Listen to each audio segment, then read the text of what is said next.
Hello प्यारे प्यारे बच्चों। आज का हमारा टॉपिक है एक्सेप्शंस इन इलेक्ट्रॉनिक कॉन्फ़िगरेशन। अभी लास्ट क्लास के अंदर आप लोगों ने इलेक्ट्रॉनिक कॉन्फ़िगरेशन के बारे में पढ़ा था और किसी भी एटम के अंदर इलेक्ट्रॉन किस टाइप से फिलअप होते हैं उन सब के बारे में आपने देखा था। और लेकिन कई सारे ऐसे एक्सेप्शंस है जिसको आज हम लोग डिस्कस करेंगे। तो चलिए बच्चों, कुछ कुछ इलेक्ट्रॉनिक कॉन्फ़िगरेशन पहले देखते हैं और उसके बाद में फिर एक्सेप्शंस देखते हैं, क्योंकि पहले वापस एक बार रिवीजन रिक्वायर्ड है। चलिए देखते हैं बच्चों। हम यहाँ पर आयोडीन 53 इसका इलेक्ट्रॉनिक कॉन्फ़िगरेशन लिखेंगे। आयोडीन क्या होगा, 53 है बच्चों। आपने देखा यहाँ पर 53 इलेक्ट्रॉन्स है, तो डेफिनेटली इलेक्ट्रॉन किसमें फिलअप होंगे। सबसे पहले 1s से जाएगा 1s2, जैसे कि आपने डायग्राम देखा था 1s, उसके बाद में 2s, फिर 2p। यस, उसी के अकॉर्डिंग हम देखें 1s2 2s2 2p6।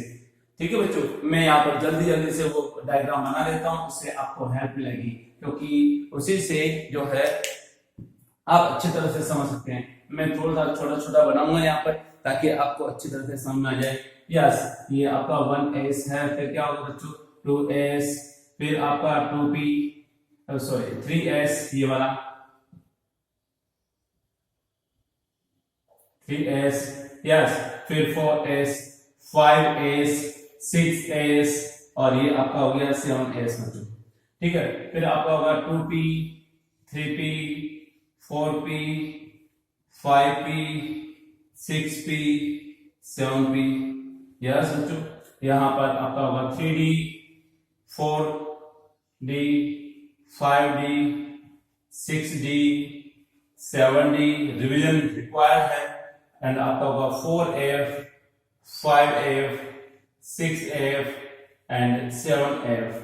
बच्चों अभी तक इसमें 7f, 6f में एंड 7f में इलेक्ट्रॉन कभी भी एंटर नहीं हुए, इतने एलिमेंट ही नहीं है कि इनमें इलेक्ट्रॉन एंटर हो जाए। तो सबसे पहले इलेक्ट्रॉन किसमें जाता है 1s में, फिर 2s, 2p, फिर 3s, 3p, 4s, 3d, 4s के बाद में 3d आएगा। बच्चों कल हमने देखा भी था इस टाइप का इलेक्ट्रॉनिक जो कॉन्फ़िगरेशन है या इलेक्ट्रॉन फिलिंग करने का जो सिस्टम है वो देखा था हमने। Yes, 4d, 5p, 6s, 6s के बाद में 4a पे जाता है।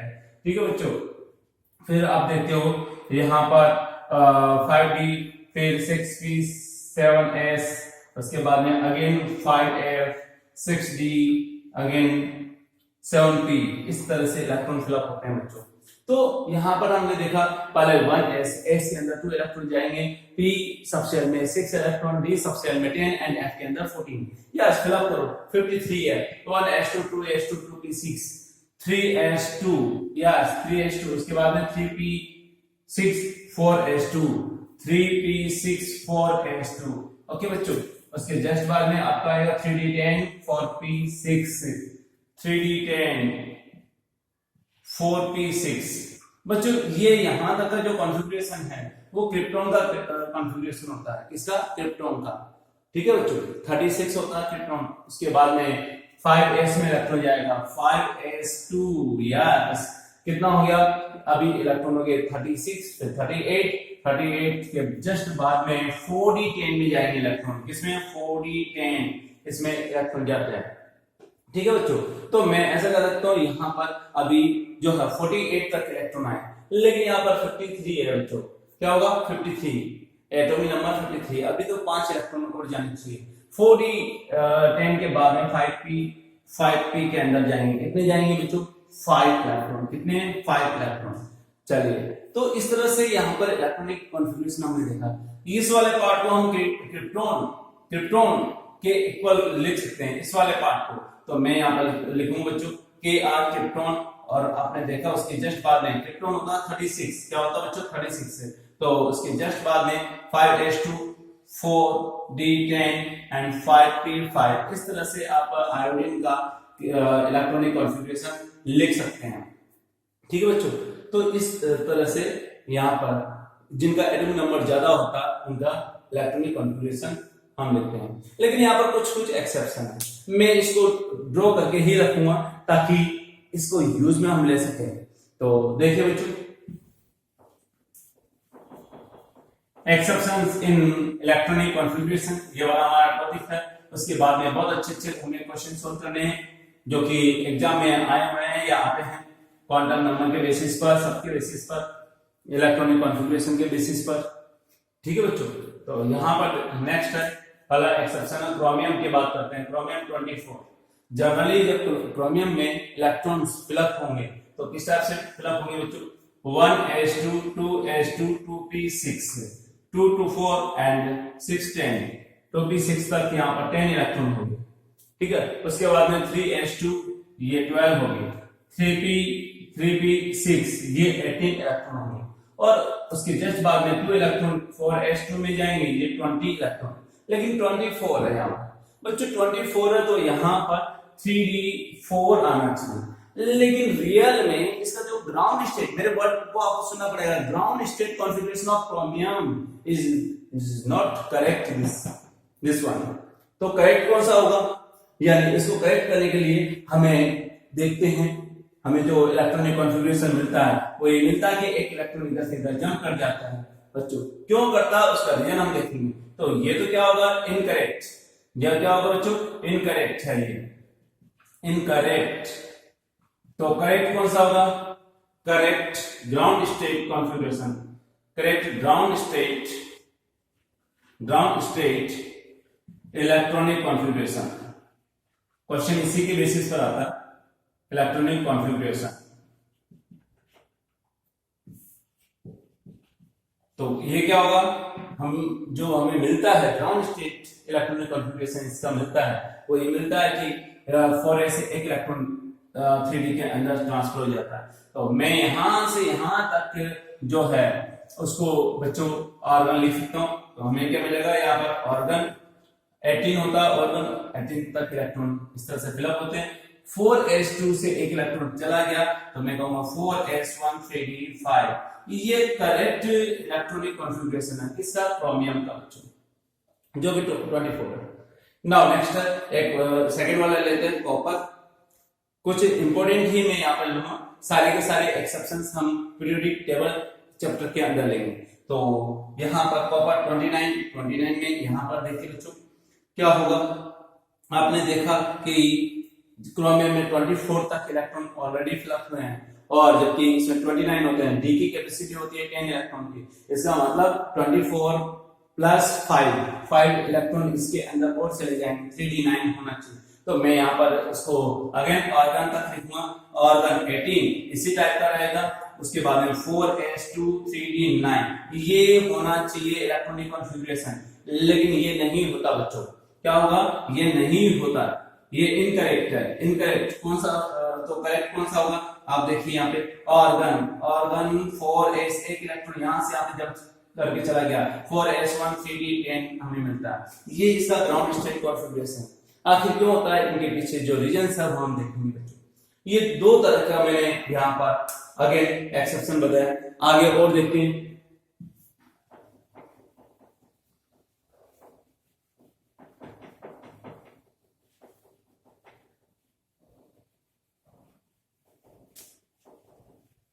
काफी सारे इलेक्ट्रॉनिक कॉन्फ़िगरेशन में एक्सेप्शंस आपको मिलेंगे पीरियोडिक टेबल के अंदर, लेकिन कुछ इंपॉर्टेंट हम यहाँ पर लेते हैं।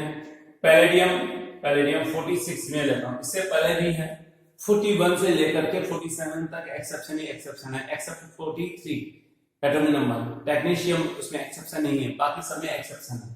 तो मैं सेलेक्टेड ले रहा हूं, बाकी मैंने आपको बताया यहाँ पर पीरियोडिक टेबल के अंदर हम पढ़ेंगे 46। चलो बच्चों यहाँ पर देखते हैं again 1s2 2s2 2p6 3s2 3p6 ये 18 हो गया, 18 ऑर्गन हो गया। और उसके बाद में 4s2 3d10 4p6 ये आपका 36 हो गया, क्रिप्टॉन हो गया बच्चों। और आपको पता है कि यहाँ पर क्रिप्टॉन उसके जस्ट पहले वाला नोबल गैस है, पैलेडियम के जस्ट पहले वाला। तो मैं यहाँ पर क्रिप्टॉन तक तो ऐसे ही लिखूंगा। आई थिंक आप लोगों को लिखने की प्रैक्टिस आगे होगी। क्या होगा? 4p6 तक मैंने आपको बता दिया है। ठीक है बच्चों। नाउ आप देखिए 4p6 तक हो गया। नाउ 5s2 ये आपका हो जाएगा 38, क्योंकि 36 तक तो इलेक्ट्रॉन यहाँ पर आ गए। कहां तक आ गए बच्चों? 36 क्रिप्टॉन तक।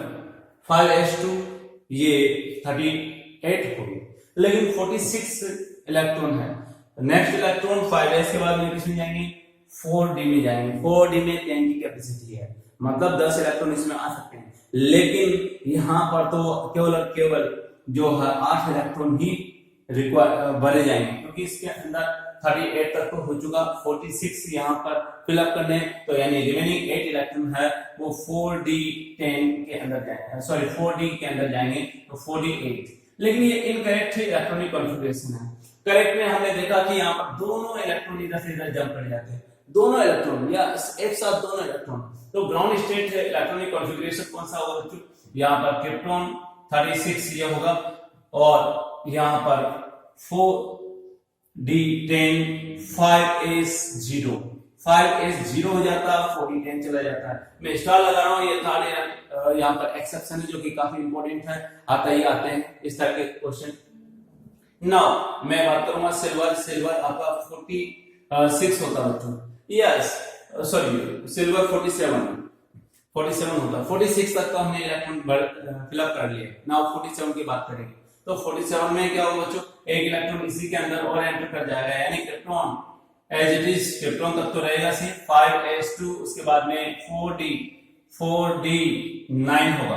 क्या होगा बच्चों? 4d9। लेकिन ये वैलिड इलेक्ट्रॉनिक कॉन्फ़िगरेशन नहीं है, एक इलेक्ट्रॉन यहां से यहाँ पे जंप कर जाता है। यार ये जंप क्यों कर रहे हैं, आखिर क्या वजह है, हम देखेंगे बच्चों इसको। यहाँ पर आगे देखो क्रिप्टॉन 36 ये होगा बच्चों मल्टीप्लाई बाय 5s1, ठीक है, और आपका 4d10, ये करेक्ट जो है इलेक्ट्रॉनिक कॉन्फ़िगरेशन हमें मिलता है। नाउ नेक्स्ट हम यहाँ पर पीटी प्लेटिनम का लेते हैं। प्लेटिनम 78 होता है। अब 78 है तो यहाँ पर देखो यार, ये बड़े काम की चीज है। देखो बच्चों यहाँ पर 1s2 2s2 2p6 10 इलेक्ट्रॉन तक तो यहाँ पे फिलअप हो गए, कितना? 10 तक। फिर उसके बाद में क्या होगा, मैं ऐसा कहूंगा 3s2 3p6 ये 18 हो गया। ये जो है ना p के अंदर अगर 6 इलेक्ट्रॉन अगर फिलअप हो जाते हैं तो ये नोबल गैस कॉन्फ़िगरेशन को शो करता है, यानी p6 लास्ट इलेक्ट्रॉन p के अंदर ज्यादा हो और साथ ही साथ में वो कंप्लीटली फिलअप हो रहा हो, तो ऐसे में नोबल गैस कॉन्फ़िगरेशन। तो यहाँ पर मैं कहूंगा ये तो आपका हो गया बच्चों इसका नियॉन का कॉन्फ़िगरेशन हो गया। फिर उसके बाद में 18 ऑर्गन का हो गया, आप देख सकते हो यहाँ पर ऑर्गन यहाँ तक फिलअप होता है। उसके बाद में 4s2 3d10 4p क्रिप्टॉन हो गया। फिर 5s2 4d10 5p तो 6 ये आपका जीनोन का हो गया, जो कि 54 हो जाएंगे। कितना हो जाएंगे बच्चों? 54। नाउ उसके बाद में 6s2 4f 14 5d10, क्योंकि f के अंदर 14 इलेक्ट्रॉन आ सकते हैं, ये आपने देखा था बच्चों, और 5d10 6p6 तो ये आपका होगा बच्चों रेडॉन का हो जाएगा। रेडॉन यार ये 86 हो गया, क्या हो गया? तो 86 हो गया। लेकिन हमारा तो यहाँ पर जो प्लेटिनम वो 86 से पहले है, इसका मतलब जिनोन यहाँ पर प्लेटिनम की जस्ट पहले वाला जो नोबल गैस होगा वो जिनोन होगा। तो जिनोन को मैं ऐसे लिख सकता हूँ, यहाँ पर एक बड़ा कॉन्फ़िगरेशन लिखूं, उससे पहले 54 तक एज इट इज होगा, ठीक है। उसके जस्ट बाद में इलेक्ट्रॉन आएंगे, इसमें आएंगे बच्चों 6s2, इसमें 6s2, ठीक है। उसके जस्ट बाद में आपका होगा 4f14 ओके, और मैं ऐसा कर सकता हूँ। उसके बाद में रिमेनिंग जो इलेक्ट्रॉन आएंगे वो 5d के अंदर आएंगे। कितने आएंगे? 8 इलेक्ट्रॉन आएंगे, क्योंकि बच्चों यहाँ पर आपका हो गया 70 तो ये हो चुका, तो ये आपका हो जाएगा। इसके बाद में 5d आपका आना चाहिए, यहाँ पर 8 आना चाहिए। लेकिन ये इलेक्ट्रॉनिक कॉन्फ़िगरेशन करेक्ट नहीं है। क्यों? क्योंकि एक इलेक्ट्रॉन यहां से यहाँ पे जंप कर जाता है, कहां से? 6s से 5d के अंदर एक इलेक्ट्रॉन जंप करेगा, दो नहीं जंप करेंगे। आप देखोगे यहाँ पर pt 78 इज इक्वल टू क्या होगा? जिनोन 54। बच्चों जो करेक्ट वाला होगा वो मैं लिख देता हूँ 6s2, उसके बाद में आपका होगा सॉरी 4f14 यहाँ पर पहले लिख देते हैं, ज्यादा अच्छा रहेगा। फिर 6s1 5d9 ये आपका होगा। यार इस तरह से जो है हमें करेक्ट इलेक्ट्रॉनिक कॉन्फ़िगरेशन मिलते हैं। यहाँ पर इसका ये है, इसका ये करेक्ट इलेक्ट्रॉनिक कॉन्फ़िगरेशन है। एक और लेते हैं लास्ट एंड फाइनल गोल्ड का। गोल्ड का जो एटॉमिक नंबर होता है वो 79 होता है, इससे जस्ट एक ज्यादा होता है। ये ऐसे इलेक्ट्रॉनिक कॉन्फ़िगरेशन में एक्सेप्शन है जो कि जनरली पूछे जाते हैं। हालांकि पीरियोडिक टेबल के अंदर काफी सारे जो एटम्स है वो इलेक्ट्रॉनिक कॉन्फ़िगरेशन को शो या इलेक्ट्रॉनिक कॉन्फ़िगरेशन में एक्सेप्शन को शो करते हैं, उनको हम पीरियोडिक टेबल के अंदर देखेंगे। तो यहाँ पर तो केवल सिलेक्टेड ही हम लेंगे। AU गोल्ड की मैं बात करूंगा 79। अगेन जीनोम, जीनोम तक तो एचएडी हो गया यार, जीनोम तक तो आपको ऐसे ही फिलअप करना है। कैसे 1s2 2s2 2p6, p के अंदर 6 फिलअप करना, d के अंदर 10 फिलअप करना, f के अंदर 14 फिलअप करना, और इस तरह से कंटिन्यू चलता रहेगा कहां तक 5p6 तक। ये तो एचएडी आप फिलअप कर दोगे। तो अगेन यहाँ पर जीनोम कितना होगा 54। ओके, इसके बाद में जो इलेक्ट्रॉन एंटर करेगा वो किसमें करेगा 5s2 में, 5s2 फिर 4f14 आ जाएगा, और उसके बाद में आएगा बच्चों यहाँ पर 5d9 आ जाएगा। सॉरी, यहाँ पर 6s2 में एंटर करेगा, इसमें जीनोम के बाद में 6s2 में यहाँ पर। तो हम देखते हैं बच्चों, यहाँ पर एक इलेक्ट्रॉन है वो यहां से यहाँ पे जंप कर जाता है। ये इनकरेक्ट इलेक्ट्रॉनिक कॉन्फ़िगरेशन है, this is not a ground state electronic configuration. तो ये करेक्ट क्या होगा, जीनोम अगेन 54, ये इतना तो रहेगा सी। ओके, 4f14 हम ऐसे लिख सकते हैं, 6s1 एंड 5d10। ओके, ये इस तरह से जो है हमें करेक्ट इलेक्ट्रॉनिक कॉन्फ़िगरेशन मिलता है। आखिर ऐसा क्यों हो रहा है कि इलेक्ट्रॉन बार बार जंप कर रहे हैं? उसके रीजन क्या है? तो कॉज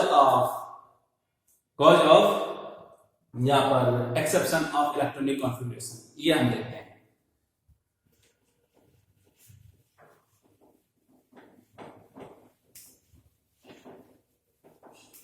जनरली इलेक्ट्रॉन है वो स्टेबिलिटी गेन करने के लिए अपने एक ऑर्बिटल से दूसरे ऑर्बिटल के अंदर जंप करता है। क्या करता है बच्चों? यहां पर जंप करता है, तो वो केवल और केवल स्टेबिलिटी गेन करने के लिए। इसका मतलब कुछ न कुछ तो गड़बड़ है यहां। तो हम देखते हैं,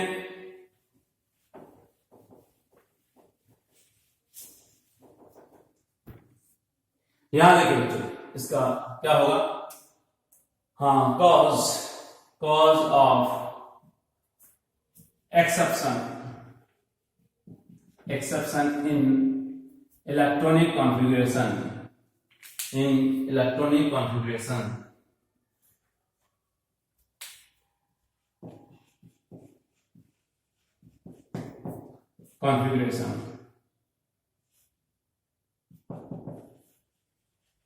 पहला कॉज क्या है बच्चों? पहला फर्स्ट वन, सिमेट्रिक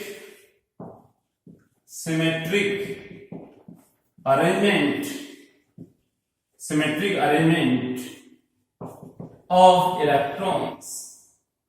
बच्चों, सिमेट्री जहां पर भी होती है वहां पर स्टेबिलिटी मिलती है। इलेक्ट्रॉन स्टेबिलिटी गेन करना चाहता है, इसलिए ही एक ऑर्बिटल से दूसरे ऑर्बिटल के अंदर जंप करता है, और स्टेबिलिटी जहां पर मिलेगी वहां पर वो जंप कर जाएगा। तो यहां पर सिमेट्रिक अरेंजमेंट ऑफ इलेक्ट्रॉन्स, ये जो है स्टेटमेंट, ये काफी इंपॉर्टेंट है बच्चों। जहां पर भी सिमेट्री होगी वहां पर स्टेबिलिटी इंक्रीज होगी। तो मैं यहां पे लिखूंगा सिमेट्री लीड्स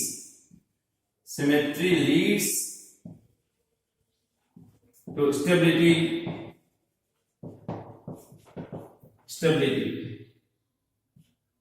ठीक है बच्चों, यानी सिमेट्री है वो स्टेबिलिटी को प्रोवाइड करती है। तो यहां पर देखते हैं दो तरह का इलेक्ट्रॉनिक कॉन्फ़िगरेशन की हम बात करते हैं। जैसे एक तो हमने देखा था कि क्रोमियम का देखा था बच्चों, क्रोमियम के अंदर हमने देखा था कि यहाँ पर R1, उसके बाद में 4s2, और यहाँ पर मैं ऑर्बिटल व्यू बनाता हूं तो ज्यादा अच्छा रहेगा। ये 1 2 3 4 5, ये 4s2 एंड क्या होगा बच्चों 3d4। इस तरह से 1 2 3 4 हमने देखा कि यार यहां पर 4 इलेक्ट्रॉन है वो एक सिमिलर स्पिन के अंदर प्रेजेंट है, लेकिन फिफ्थ वाला जो ऑर्बिटल है वो क्या है, एम्प्टी है, और यहाँ पर पेयर्ड इलेक्ट्रॉन। तो यहाँ पर सिमेट्री गेन करने के लिए, क्योंकि 4s एंड 3d की एनर्जी में ज्यादा डिफरेंस नहीं होता है। ठीक है बच्चों, पहले आपने देखा होगा, ध्यान से सुना, अब मैं क्या कहना चाह रहा हूँ। कि पहले 4s की एनर्जी क्या थी, कम थी 3d के कंपैरिजन में, लेकिन जैसे ही इलेक्ट्रॉन फिलअप होता है वैसे ही इनकी एनर्जी चेंजेस हो जाती है, यानी 4s की एनर्जी बढ़ जाती है। तो ऐसे में क्या होगा, यहाँ पर 4s से एक इलेक्ट्रॉन है वो इधर से इधर जंप कर जाता है, तो यहाँ पर न्यू जो कॉन्फ़िगरेशन मिलता है वो मोर सिमेट्रिक मिलता है। क्या मिलता है बच्चों, मोर सिमेट्रिक। यहाँ पर 4s1 है ये, और आपने देखा यहाँ क्या होगा, 5 इलेक्ट्रॉन्स इस तरह से होगा, 1 2 3 4 5, 3d5 हो जाता है। ओके, यहाँ पर वो सारे के सारे ऑर्बिटल है वो बिल्कुल सिमेट्रिक वे में अरेंज हो गई। यहाँ पर सारे के सारे ऑर्बिटल सिमेट्रिक नहीं है, यहाँ पर 4 ऑर्बिटल में सिंगल इलेक्ट्रॉन, जबकि इसके अंदर ये जो एम्प्टी है, तो और जबकि इसमें सारे के सारे ऑर्बिटल है वो एक जैसे ही है, तो सिमेट्रिक अरेंजमेंट हमें मिलता है। तो मैं ऐसा कर सकता हूं, मोर सिमेट्रिक, और इसी वजह से क्या होगा बच्चों, यहां पर इलेक्ट्रॉन जंप करता है। नाउ हम सेकंड वाला केस लेते हैं यहां पर, या सेकंड वाला एग्जांपल लेते हैं कॉपर का।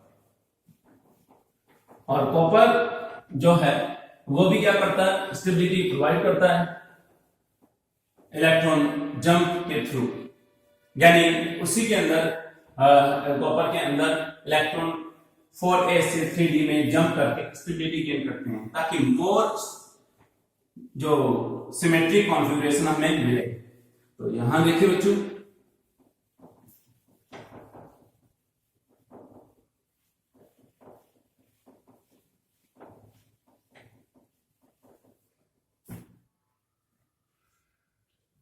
नेक्स्ट एग्जांपल हम लेते हैं कॉपर 29। आपने देखा यार आर्गन ये 18 होगा, 4s1 इसमें 2 होता है स्टार्टिंग में, और 3d9 हमें मिलता है। बच्चों यहां पर आपने देखा यार ये 3d9 है, सभी जो ऑर्बिटल है, एक ऑर्बिटल के अलावा सभी ऑर्बिटल में पेयर्ड इलेक्ट्रॉन है, एक क्लॉकवाइज एक एंटी क्लॉकवाइज, एक क्लॉकवाइज एक एंटी क्लॉकवाइज, जबकि यहां पर ये अनपेयर्ड है, यहां पर ये लेस सिमेट्रिक हुआ। क्या हुआ, लेस सिमेट्रिक। ठीक है बच्चों, तो एक इलेक्ट्रॉन यहां से यहां पे जंप करेगा, और जंप करने की वजह से जो है ये हमें मोर स्टेबल कॉन्फ़िगरेशन मिलता है, या मोर सिमेट्रिक कॉन्फ़िगरेशन मिलता है। 4s1 रह जाता है और d वाले हो जाएंगे बच्चों इस तरह से, ये होंगे सारे के सारे कंप्लीटली फिल्ड ऑर्बिटल रहेंगे। 3d10 ये इसे लिखूंगा मोर सिमेट्रिक। क्या होगा बच्चों, मोर सिमेट्रिक। ठीक है, इस तरह से हम देख सकते हैं। ना नेक्स्ट ये तो कॉपर हो गया, आगे हम देखते हैं बच्चों सेकंड रीजन क्या है बच्चों, यहां पर जब सिमेट्रिक होगा ऑर्बिटल या सबशेल सिमेट्रिक होगा, तो ऐसे में उसमें एक्सचेंज इलेक्ट्रॉन का ज्यादा होता है, और एक्सचेंज ज्यादा होता है तो उसमें जो एनर्जी रिलीज होती है उसे हम कहेंगे एक्सचेंज एनर्जी। तो एक्सचेंज एनर्जी की वैल्यू ज्यादा होने की वजह से स्टेबिलिटी बढ़ जाती है, और इसलिए ये जो है हमें एक्सेप्शन मिलते हैं। तो मैं ऐसे लिखूंगा यहां पर exchange energy, second exchange energy of electrons, मैं ऐसे लिखूंगा more exchange energy leads to more stability. Okay बच्चों, ज्यादा स्टेबिलिटी को फेवर करती है ज्यादा एक्सचेंज एनर्जी। अब यार कैसे होगा यहां पर देखते हैं, एग्जांपल्स लेते हैं पहले, इसके बाद में हम देखेंगे। इसमें स्टेबिलिटी बढ़ेगी इस वाले केस के अंदर, ठीक है, और स्टेबिलिटी बढ़ने की वजह से ऐसे एक्सेप्शन हमें मिलते हैं बच्चों।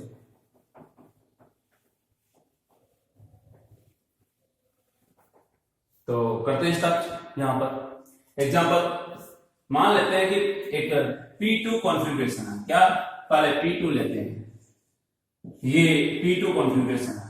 यहाँ पर एक्सचेंज कितने हो सकते हैं बच्चों, ये इलेक्ट्रॉन इसके साथ में एक्सचेंज कर सकता है, तो एक्सचेंज कितना होगा बच्चों, यहाँ पर 1 होगा। क्या होगा बच्चों, एक्सचेंज 1 होगा ना। P3 अगर हम लेते हैं तो ऐसी सिचुएशन में हमें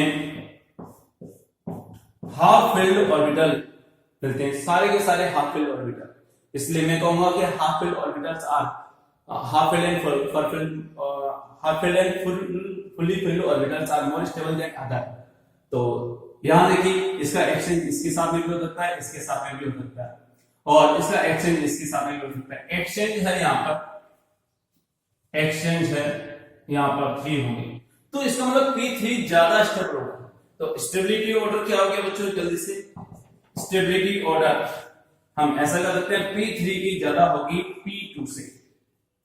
ठीक है, नेक्स्ट की बात करते हैं, एग्जांपल D4 लेते हैं। D4 में हमने देखा कि यहाँ पर 5 ऑर्बिटल थे, यहाँ पर 1 2 3 4 एंड 4 इलेक्ट्रॉन, जो कि D4 है। ओके, एक्सचेंज कितने हो सकते हैं, पहले देखो ये वाला इलेक्ट्रॉन एक एक्सचेंज शो कर सकता है, दूसरा एक्सचेंज शो कर सकता है, तीसरा एक्सचेंज शो कर सकता है। सेकंड वाला इलेक्ट्रॉन है, कैसे एक्सचेंज शो करेगा वापस से मैं ड्रॉ करके बता रहा हूं। ठीक है बच्चों, यहाँ पर ये सेकंड इलेक्ट्रॉन है जो ये भी एक्सचेंज शो करता है, किसके साथ में, इसके साथ में, इसके साथ में 2 एक्सचेंज होगी। और तीसरा वाला इलेक्ट्रॉन है, ये भी एक्सचेंज शो करेगा, तो 1 2 3 4 ये वाला थर्ड वाला इलेक्ट्रॉन इसके साथ में एक्सचेंज शो कर सकता है। यानी D4 अगर होंगे तो ऐसी सिचुएशन में, ये भी D4 था, ये भी D4 है, लेकिन इसमें एक्सचेंज फर्स्ट इलेक्ट्रॉन का एक्सचेंज है, या मैं ऐसे कर सकता हूं कि यहाँ पर जो D4 ऑर्बिटल्स में फर्स्ट इलेक्ट्रॉन, ये क्या फर्स्ट इलेक्ट्रॉन है, ये आपका हो गया सेकेंड इलेक्ट्रॉन है, इसका एक्सचेंज शो कर रहा है, और ये आपका थर्ड इलेक्ट्रॉन एक्सचेंज शो कर रहा है। तो टोटल D4 कॉन्फ़िगरेशन में टोटल एक्सचेंज कितने होंगे, 1 का एक्सचेंज हो सकता है 1 2 3 के साथ में, तो 3 एक्सचेंज, टोटल एक्सचेंज की मैं बात करूंगा।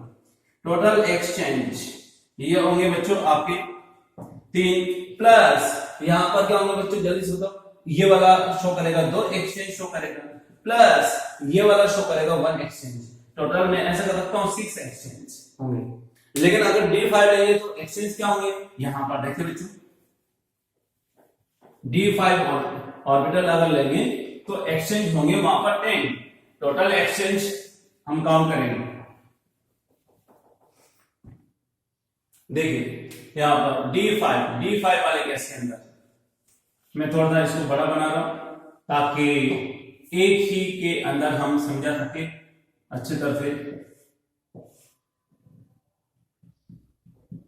ये आपका हो गया D5। ओके, यहाँ पर ये इलेक्ट्रॉन है, ये वाला इलेक्ट्रॉन, ये इलेक्ट्रॉन, ये इलेक्ट्रॉन, ये इलेक्ट्रॉन, पहले तो मोर सिमेट्रिक है। क्या बच्चों, मोर सिमेट्रिक है। तो ऐसे मैं ऐसा कर सकता हूं कि मोर सिमेट्रिक है, इसका मतलब इसका एक्सचेंज किसके साथ में हो सकता है, देखते हैं यहाँ पर एक एक्सचेंज हो गया, इसका दूसरे 2 एक्सचेंज, 3 और ये आपका 4, इसके साथ में होंगे 4 एक्सचेंज। फिर सेकंड भी होगा, देखो बच्चों सेकंड वाला भी एक्सचेंज होगा, इस टाइप से एक एक्सचेंज हो गया, फिर मैं कर सकता हूं 2 एक्सचेंज हो गए, फिर इसका 3 एक्सचेंज हो गए, इसके साथ में हो गया 3 एक्सचेंज। फिर आप यहाँ पर देखिए थर्ड वाला एक्सचेंज करेगा, थर्ड वाला भी एक्सचेंज कर सकता है, इसके साथ में कर सकता है एंड इसके साथ में कर सकता है, यस 2 एक्सचेंज। ठीक है, उसके बाद में ये वाला फोर्थ इलेक्ट्रॉन भी इसके साथ में एक्सचेंज कर सकता है, तो 1 एक्सचेंज। टोटल हो गया 10 एक्सचेंज, 10 एक्सचेंज। तो इसका मतलब यहां पर जितने ज्यादा एक्सचेंज होंगे उतनी क्या होगी, उसकी स्टेबिलिटी बढ़ेगी। इसका मतलब स्टेबिलिटी ऑर्डर क्या होगा बच्चों, स्टेबिलिटी ऑर्डर मैं ऐसा कर सकता हूं D5 का ज्यादा होगा, किससे, यहां पर D4 से, एंड हम ऐसा भी कर सकते हैं D5 का D6 से भी ज्यादा होता है। ठीक है बच्चों, D5 का D6 से ज्यादा होता है यहां। तो मैं ऐसा कर सकता हूं हाफ फिल्ड ऑर्बिटल, ये क्या होते हैं, ज्यादा स्टेबल होते हैं, half filled and fully filled orbital ज्यादा स्टेबल होते हैं अदर कॉन्फ़िगरेशन के कंपैरिजन में।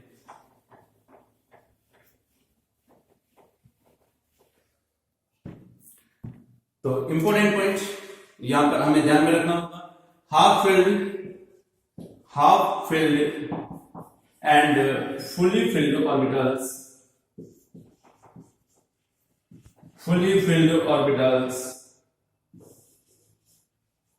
orbitals are more stable